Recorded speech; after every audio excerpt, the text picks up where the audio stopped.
хэлж өгье.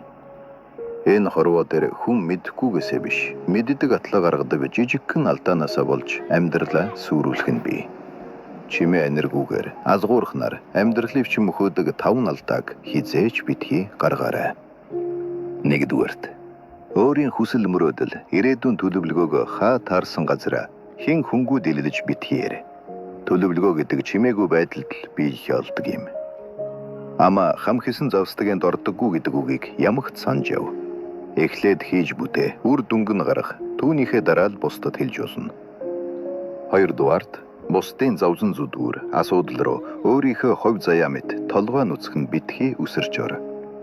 Хүнд туслах, сэтгэл гаргах нь зөвч гэлээ. Бусдын өвдөлтийг өөрийнх мэдтээж амьдарч усахгүй.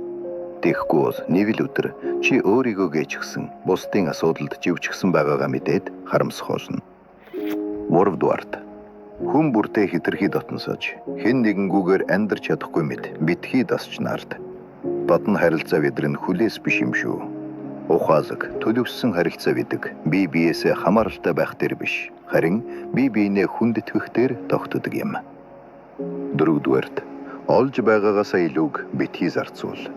Энэ эхэндээ жижигхэн зүүж мэт санагдавч яваанда чиний хүзүүг орох гогцоо босон хувирдаг.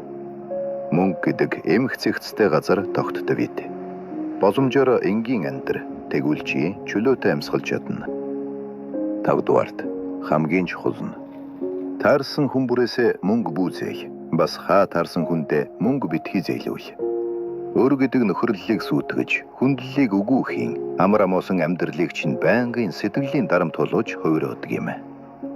Удаан ч үсэн өөрийнхөө хүчээр, үнэнчээр, өргөй чөлөөтэй амьдрах нь хамгийн дээд жаргал юм шүү.